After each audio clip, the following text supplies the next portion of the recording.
Educação à distância, mudando realidades.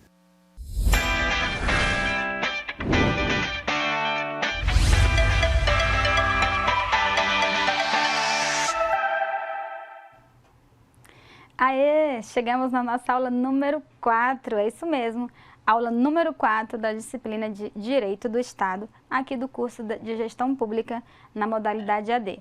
Como você já sabe, eu sou a professora Marial, vou estar aqui com você para a gente caminhar junto aqui nesta disciplina, tá certo? Mas antes de a gente dar início de fato ao conteúdo, entrar no conteúdo da nossa disciplina, eu farei a minha audiodescrição. Sou uma mulher branca, tenho os cabelos loiros, estou usando um batom rosa, uma correntinha dourada bem rente ao pescoço. Estou usando uma camisa vermelha de mangas compridas e uma calça preta. Na comunidade surda, o meu sinal é assim. Atrás de mim tem uma parede branca com uma figura geométrica que são traços interligados por pontos. Ao lado tem algumas letras na parede, que significa Educação à Distância, as letras EAD. Logo abaixo está escrito Mudando Realidades. Então, como é de costume, você já sabe, nessa aula número 4 nós vamos estudar sobre os princípios constitucionais da administração pública, vamos falar sobre administração direta e indireta e também vamos falar sobre responsabilidade do Estado. Lembrando que esse conteúdo ele está dentro do direito constitucional, mas ele também é diretamente ligado para o direito administrativo.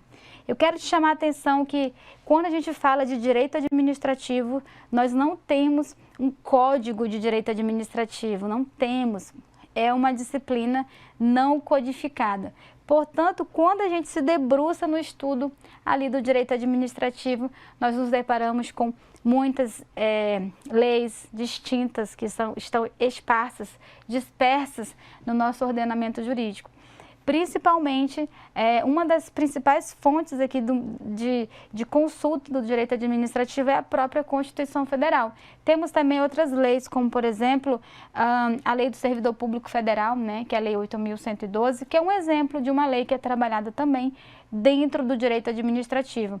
Por exemplo, a Lei de Licitações também. A Lei de Licitações ela é estudada dentro do direito administrativo, mas também ela tem alguns comandos constitucionais, tá certo? Então vamos aqui, de fato, começar o nosso conteúdo da disciplina.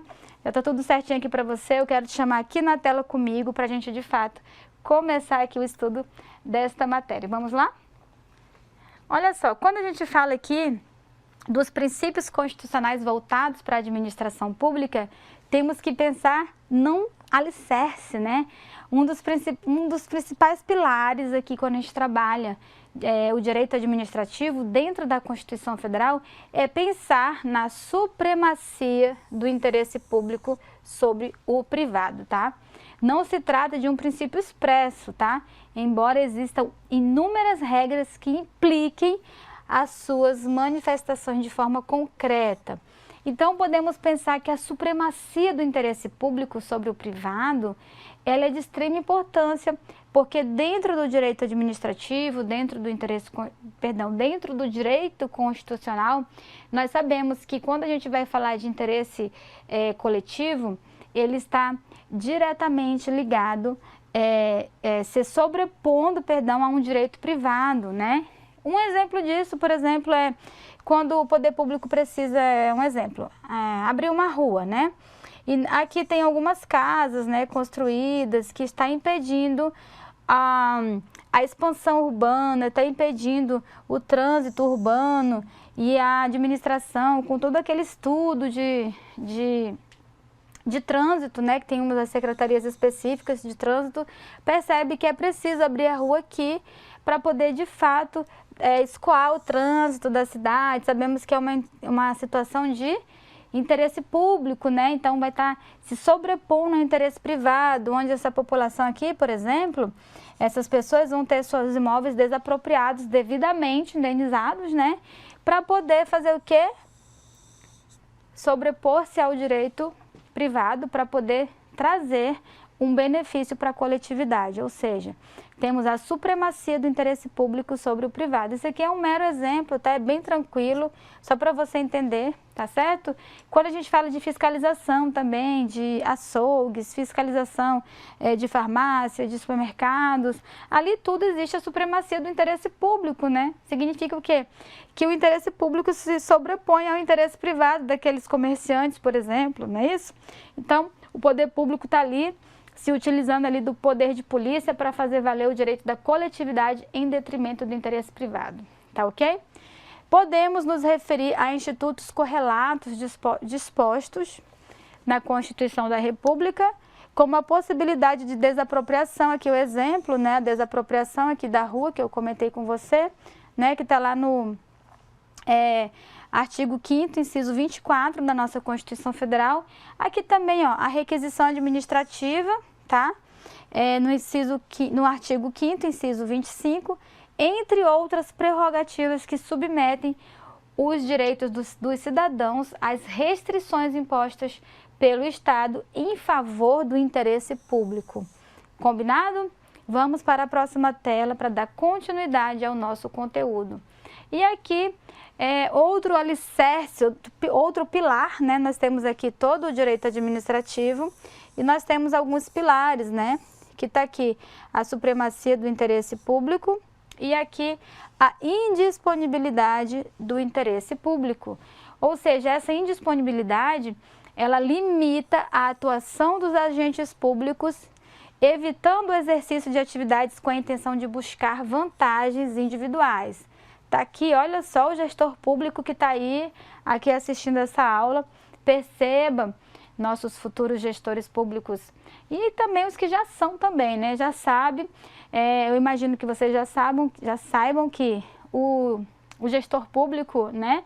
Os agentes públicos, eles não podem colocar os seus interesses pessoais acima da coletividade, né? Então, esse princípio vem estar limitando a atuação dos agentes públicos, evitando o exercício de atividades com a intenção de buscar vantagens individuais ou até mesmo vantagens pessoais, tá?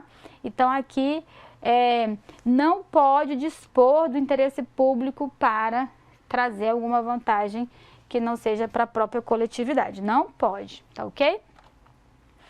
E aqui, quando a gente fala de direito administrativo dentro da Constituição Federal, a gente já pensa logo aqui, ó, no artigo 37.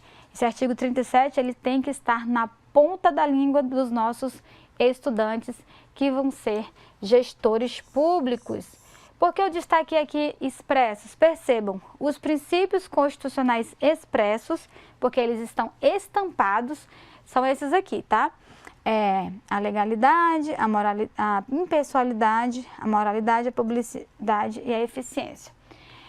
A redação do artigo 37 diz o seguinte: a administração pública direta e indireta de qualquer dos poderes da União, dos estados, do DF, dos municípios, obedecerá aos princípios de legalidade, impessoalidade, moralidade, publicidade e eficiência e também o seguinte.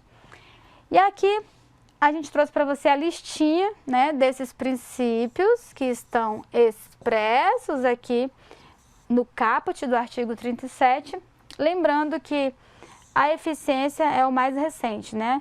A eficiência entrou aqui por meio de uma emenda constitucional, tá certo? Vamos lá. A legalidade, o que ela é? Ela representa a submissão do Estado à lei, ou seja, o gestor público nada vai poder fazer que não esteja estampado na lei. O gestor público, ele está limitado a tudo que determina a lei. Se não está escrito, se não tem uma norma, ele não pode fazer, tá? Quando a gente fala de impessoalidade, significa o quê? Que tem a finalidade de isonomia. Se eu sou impessoal, eu vou tratar todas as pessoas da mesma forma. Ou seja, satisfação do interesse público e também tem a vedação da promoção pessoal. Quando eu sou impessoal, eu trato as pessoas da mesma forma, eu trago uma isonomia, eu vou estar proporcionando a satisfação do interesse público, né? Perceba, concurso público, por exemplo, é um exemplo aí de impessoalidade. Por quê? Porque na hora que o gestor vai deflagram um edital, por exemplo, lança um edital aí de concurso público, o que ele está fazendo? Ele está trazendo a isonomia. Por quê? Porque ele não está escolhendo alguém ao seu bel prazer, poderia dizer assim. Ele está fazendo o quê? Ele está deixando as pessoas concorrerem de forma igual para poder selecionar aí o candidato, a pessoa que vai se tornar aí o futuro gestor público, tá ok? E também ele vai fazer, essa impessoalidade, ele também tem essa vertente de trazer a vedação de alguma promoção pessoal, tá certo? O princípio da moralidade, ele está diretamente ligado à atuação ética e honesta dos agentes públicos na gestão da coisa pública. Isso daqui está bem tranquilinho para você, né? E a publicidade também, publicidade está diretamente ligada com a questão da transparência na administração pública. Lembrando que nem todos os atos são obrigados a serem publicados, como meros atos administrativos, né? Atos de expediente, não tem necessidade de fazer essa publicação. E também tem que respeitar também as situações que correm em segredo de justiça. Isso também é importante, tá ok? E o princípio da eficiência, que é o mais recente, ele diz o seguinte, que a gestão pública deve buscar a melhoria da qualidade dos serviços públicos e a racionalidade dos gastos públicos, ou seja, fazer mais com menos, ou seja, tem que ser eficiente. Lembrando aquela dicasinha que você já conhece, eu acredito que todo mundo conhece o LIMP, né? LIMPE. Tá aqui, ó. LIMP é o mnemônico que a gente costuma ver em todos os livros, nas aulas, para a gente lembrar quais são os princípios constitucionais expressos que estão estampados na nossa Constituição Federal em seu artigo 37. Só para reforçar: legalidade, impessoalidade, moralidade, publicidade e eficiência. Não se esqueçam também dos nossos pilares, tá? Que a gente já acabou de ver há uns minutos atrás. Dando continuidade, vamos falar agora sobre outro assunto. Vamos falar agora sobre a organização administrativa, como é que o Estado está organizado, tá? Vamos falar sobre a administração direta, a indireta e o terceiro setor. Vamos saber que aqui na administração direta nós temos a União, os estados, os municípios e o Distrito Federal. Então vamos lá.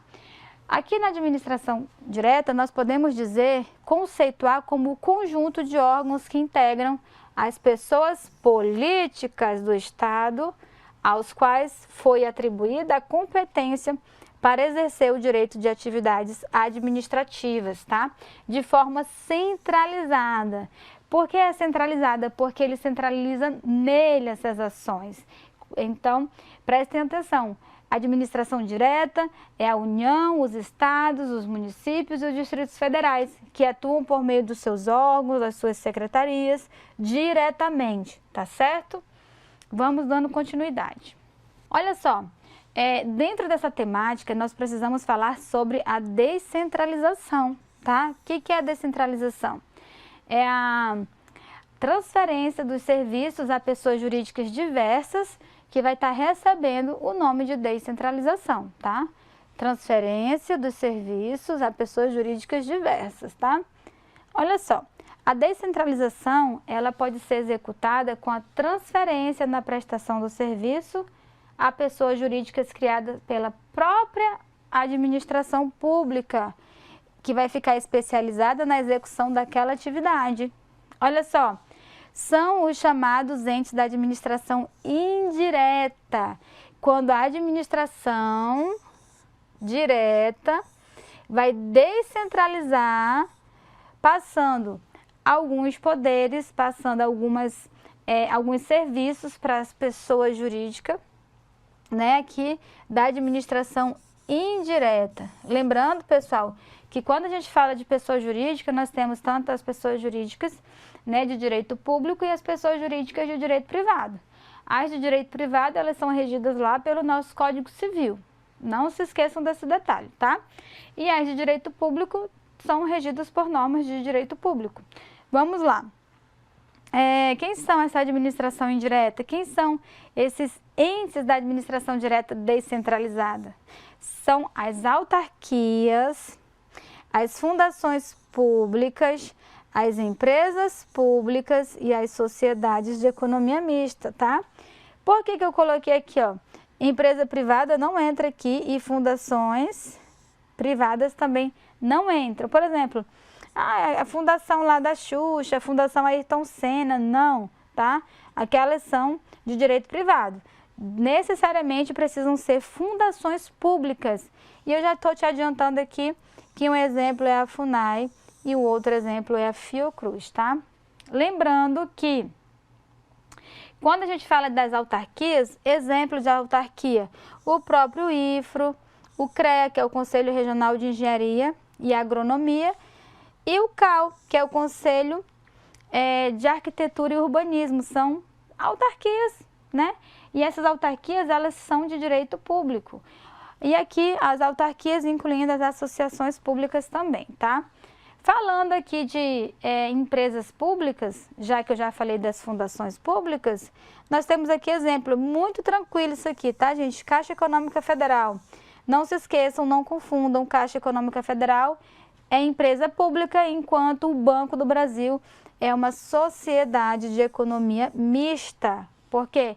As sociedades de economia mistas, elas têm uma finalidade também lucrativa, enquanto as empresas públicas não, tá? Outro exemplo aqui de empresa pública, os Correios e também a Casa da Moeda, tá? E aqui ainda falando das sociedades de economia mista, nós temos aqui o Banco do Brasil, que eu acabei de comentar, temos a Petrobras e temos aqui um exemplo, o BNDES, que é o Banco Nacional do Desenvolvimento Econômico e Social, tá?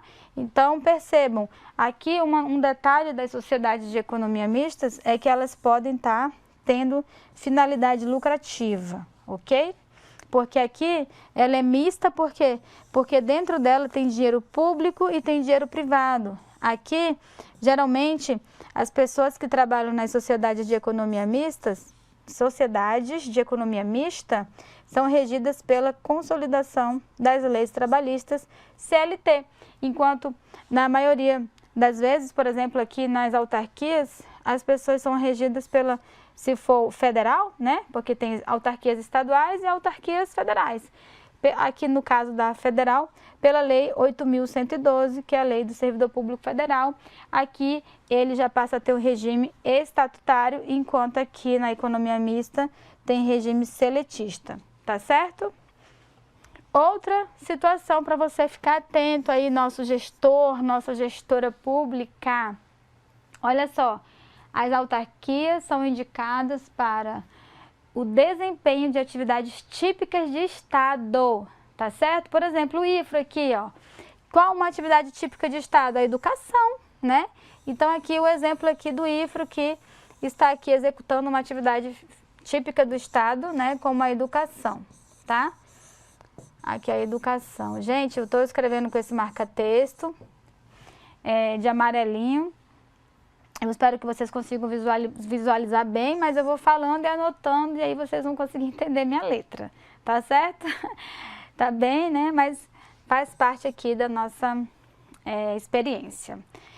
Então, para a gente deixar bem marcado, bem destacada essa situação que, além dessa questão de as autarquias estarem desempenhando atividades típicas de Estado, vocês precisam perceber e lembrar que as fundações públicas, tá? Elas estão para o desempenho de atividade de utilidade pública. E aqui destacado em negrita, agora há pouco eu comentei sobre as atividades de economia mista, que elas podem desempenhar as atividades econômicas, mas também as empresas públicas, tá ok? Dando continuidade. Outro momento aqui para você ter atenção, ainda dentro da temática da organização administrativa do Estado. Vamos falando aqui sobre a diferença entre descentralização e a desconcentração. Nas provas, os nossos avaliadores, eles costumam inverter esses conceitos para te confundir, tá certo? Olha só, a descentralização, ela se realiza entre pessoas jurídicas diversas enquanto A desconcentração se configura pela distribuição interna de competências no âmbito da mesma pessoa jurídica, mediante especialização interna, tá? E aqui dentro vai ter uma hierarquia, ok? Na descentralização, aqui dentro, perdão, aqui ó, na descentralização, não há hierarquia entre as pessoas jurídicas, mas ela se sujeita ao controle finalístico a ser exercido pelas entidades da administração centralizada. Então, isso aqui é um detalhe muito importante. Como a nossa aula não pode ficar muito extensa, eu preciso que você dê uma pesquisada aqui para entender o que é esse controle finalístico. É bem tranquilo, mas a gente vai para a próxima tela, tá? Vamos falar sobre terceiro setor, tá? Quem é o terceiro setor, tá? Ele não integra, tá, o sistema da administração pública, tá? Aqui é todo mundo de direito privado, tá? Só para começar. Ele, olha só, o terceiro setor, ele não integra a administração pública formal, direta ou indireta, não.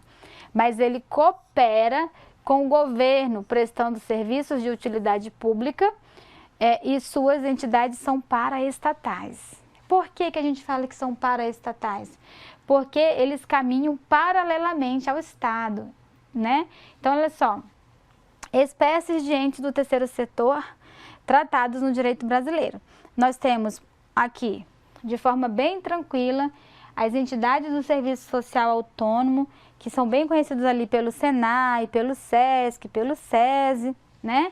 Bem tranquilinho. Senai, SESC, SESI, eles não fazem parte da administração, ou seja, do poder público, não fazem parte. Mas eles caminham paralelo também, cooperando com as ações que poderiam ser, que são de dever do Estado. Por exemplo, aqui a gente sabe que o Senai, por exemplo, ele oferta alguns cursos, né? Então está ligado à educação, cursos técnicos, é um exemplo aí de uma cooperação com o Estado. É claro que esses cursos são pagos, né? Eles são, mas não deixam de cooperar, tá? Temos também as organizações sociais que são conhecidas como as OS, tá? E são particulares também, sem fins, aqui ó, sem fins lucrativos, tá? Que é importante. E elas são criadas por meio dessa lei aqui, ó, Lei 9.637 de 1998. Temos também as OCIPs, tá? Que são as organizações da sociedade civil de interesse público, tá? Que também são particulares, sem finalidade lucrativa, criadas para a prestação de serviço público. Tá aqui o número da lei, Lei 9.790 de 99, que vem regulamentando as OCIPs. Combinado? Vamos ver quem tem mais aí? Quem são ainda as outras pessoas do terceiro setor? Temos aqui as organizações da sociedade civil e temos as entidades de apoio. As organizações da sociedade civil são as sociedades cooperativas sociais, as integradas por pessoas em situação de risco ou vulnerabilidade pessoal ou social. E as entidades de apoio são pessoas jurídicas de direito privado também, sem fins lucrativos, instituídas por servidores públicos, né? Porém em nome próprio, sob a forma de fundação, associação ou cooperativa. É bem tranquilo, aí é para vocês terem essa breve noção de quem são essas pessoas que formam, né? Que proporcionam a existência desse conceito aqui denominado aqui terceiro setor, que não integra a administração, mas está paralelo ao Estado, ok? Ainda falando aqui sobre essas entidades paraestatais, olha só, quais são as características? É bem importante a gente saber algumas características, tá? Elas são entidades privadas, ou seja, elas são instituídas por particulares, né? Tá bem tranquilo. Já comentamos, inclusive, no início dessa temática. Elas desempenham serviços não exclusivos do Estado, né? Porém, em colaboração com ele, né?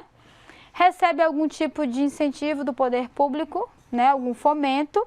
Se sujeitam ao controle da administração pública e do Tribunal de Contas. Por quê? Porque justamente recebem esse fomento, né? Então, tem dinheiro público que é destinado em algum momento, em alguma situação. Então, ele tem que, sim, se sujeitar a esse controle da administração e também que pode ser feito por meio do Tribunal de Contas, né? O regime jurídico é de direito privado, como você já sabe, porém parcialmente derogado por normas de direito público. Em algumas situações, por exemplo, quando ele tem que se submeter a algumas regras de licitações, né? Então, existem alguns momentos ali que eles vão ter que se sujeitar a algumas regras de direito público. Não fazem parte da administração direta nem da indireta e eles integram de fato o terceiro setor, que são as entidades paraestatais. Tá combinado? Tá tudo certo? Vamos falar um pouquinho agora sobre outra temática que é bem importante também para você como gestor público. Vamos conversar aqui, ainda dentro do artigo 37, falar um pouquinho sobre o parágrafo 6º, tá? Responsabilidade civil do Estado. Percebam, aqui o parágrafo 6º traz a seguinte redação.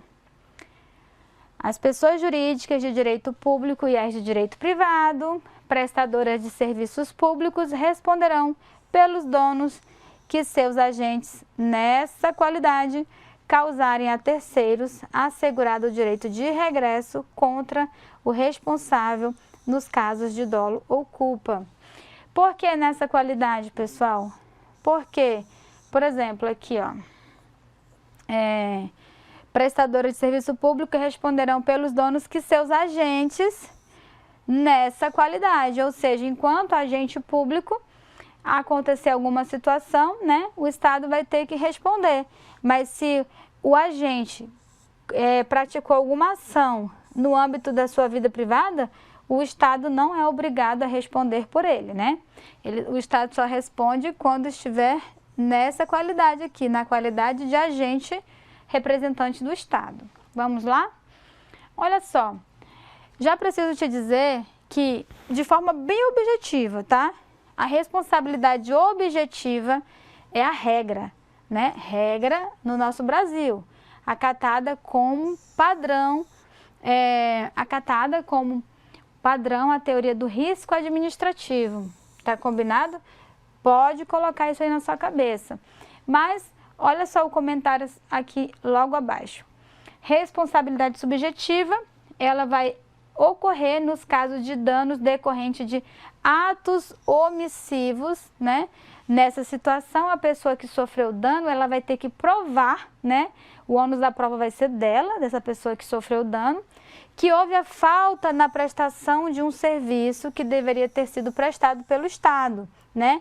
Provando também que existe o nexo causal entre o dano e a omissão estatal, né? Então, aqui é quando o Estado vai responder subjetivamente, a responsabilidade é subjetiva, quando por uma omissão, quando por um ato que ele deveria fazer e ele deixou de fazer e esse ato omissivo veio a causar um dano a uma pessoa e essa pessoa teve que necessariamente provar que essa falta do Estado causou um prejuízo, tá? Então, existiu um nexo causal entre o fato de o Estado não ter feito uma situação que ele deveria ter praticado, tá? Então, tem que ter um nexo causal entre o dano e a omissão do Estado, tá certo? Mas a responsabilidade adotada no Brasil em regra, tá? É a teoria do risco e a responsabilidade, em regra, ela é objetiva, tá? Então, aqui ela é objetiva, automaticamente a gente percebe aqui que vai ter uma ação, né? Uma ação do Estado. Olha só, atenção, atenção, não se pode confundir a responsabilidade civil com a responsabilidade administrativa e a responsabilidade penal. Haja vista que essas três esferas de responsabilização, em regra, são independentes entre si. As sanções correspondentes podem ser aplicadas separada ou cumulativamente, conforme as circunstâncias de cada caso, né? Então, é possível uma pessoa, por uma mesma ação, ela responder tanto na esfera civil, tá? Quanto na esfera administrativa, quanto na esfera criminal. Um exemplo disso aí é você estar lá no seu carro, né? Dirigindo o seu carro, embriagado, né? Você está embriagado, caiu lá na lei seca. Não, você atropelou uma pessoa, matou uma pessoa, né? Tá dirigindo embriagado. Você vai responder na esfera administrativa, quando você cair lá na Blitz, né? Vai ter sua carteira de motorista apreendida. Você vai responder na esfera penal, porque você matou uma pessoa estando embriagado, dirigindo um veículo. E, além dos reflexos lá na justiça penal, da sua condenação, pode gerar reflexo também na esfera civil, porque a família dessa pessoa que morreu pode te processar querendo uma indenização por conta de você ter matado a pessoa. Aí, então, você pode responder, por exemplo, nas 3 esferas pelo mesmo fato, por várias circunstâncias, responder cumulativamente, tá? Sem configurar aquele bis e idem, tá? Não configura que você está pagando 2 vezes pela mesma situação, tá? Não configura. Você pode responder tanto separadamente como cumulativamente. E aqui, isso poderá resultar em 3 situações, tá? Olha só, falando aqui da administração pública, tá? Se a administração pública não conseguir provar, responderá integralmente pelo dano, devendo indenizar o particular, tá? Se comprovar culpa exclusiva do particular ou a ocorrência de fato de força maior ou caso fortuito, ficará eximida a obrigação de reparar. Não é isso? Se ele comprovou que a culpa foi exclusiva da vítima, do particular, que a pessoa deu causa a tudo e que se ela teve a culpa exclusiva, automaticamente ele vai ficar eximido de reparar o dano, tá? E se a administração comprovar que houve culpa recíproca, ou seja, foi parcial de ambas as partes, a obrigação será atenuada proporcionalmente. Lembrando que o direito aqui, o prazo é prescricional, tá? Para entrar com a ação, tá? Contra o Estado, sobre um determinado prejuízo, o prazo vai ser 5 anos. É importante que o gestor público saiba desse prazo, porque ele precisa também se resguardar a respeito dessas temáticas, tá certo? E ainda aqui falando sobre a questão da responsabilidade do Estado. Vamos falar um pouquinho de ação regressiva, tá certo? Ação regressiva contra o agente causador do dano. Olha aqui, gestor público, atenção, né? Atenção, porque nós, como gestores públicos, servidores públicos em geral, nós podemos sofrer uma ação regressiva sim, né? Caso venha uma situação onde a gente está praticando um dano, o que que acontece? O particular, a pessoa que sofreu a ação, ela não vai entrar na ação, na justiça contra o agente público. Ela não vai entrar por exemplo, um policial, né? Um exemplo, né? Policial que tratou de forma abusiva, né? Numa abordagem, deu lá uns tapas na cara da pessoa, xingou de vagabundo, humilhou, bateu, né? Então, o que que significa? Significa que o cara era um cidadão de bem, estava lá todo direitinho, todo certinho, o policial estava extremamente estressado, abusado, bateu na pessoa, humilhou. Então, o que que acontece? Esse particular que foi humilhado, que estava todo certinho, ele não vai entrar na justiça contra a polícia militar, por exemplo, não. Ele vai entrar na justiça contra o Estado, tá? Porque a pessoa jurídica que vai responder aqui é o Estado, não é a polícia militar. Então, presta atenção, ó. A administração pública que causou o dano indeniza o particular independentemente de ter alguma culpa, mas o agente só será condenado a ressarcir a administração regressivamente se esta comprovar em ação própria que ele agiu com dolo ou culpa, né? Então, alguém filmou lá que o cara estava todo certinho, o particular estava todo na linha e o PM que estava extremamente estressado, abusado, não sei, eu estou dando um exemplo aqui porque esse exemplo é muito comum nos livros, né? Então, assim, alguém filmou, tem a prova ali de que o cara agiu totalmente errado, com dolo ou culpa, o Estado vai entrar com ação regressiva para poder tirar o prejuízo do que ele teve que indenizar o particular. Percebam, a administração pública que causou o dano, ela indeniza o particular, independentemente de ter alguma culpa. Mas o agente só será condenado a ressarcir a administração regressivamente quando a administração comprovar em ação própria que esse agente agiu com dolo ou culpa. Combinado? Detalhe, mesmo após a morte do agente, seus sucessores podem ser chamados a responder pelo valor que a administração foi condenada a pagar na ação de indenização, sempre respeitando o limite do valor do patrimônio transferido, ou seja, sempre limitando no valor da herança, né? Então, se o agente deixar, um exemplo, 50 mil reais lá de herança, e o Estado estava com aquela ação rolando contra ele, o Estado pode ir lá nessa herança e falar assim, ó, meus 50 mil, né? Esse 50 mil ia ficar de herança, mas ele já deixou a dívida e o Estado tem direito de ir lá, tá? E essa observação, ela pode ser vista lá no artigo 5º da Constituição Federal também. Então, sempre respeitando o valor do patrimônio transferido, ou seja, sempre respeitando o valor da herança.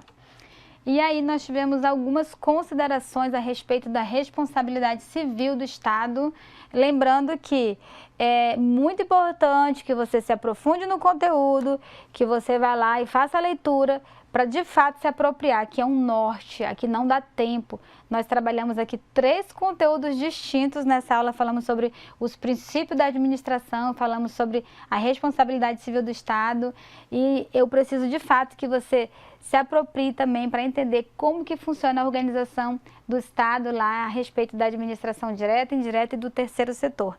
Eu conto com você na leitura do material e daqui a pouco você já pode ir lá para a nossa 5ª aula. Até a próxima, até mais.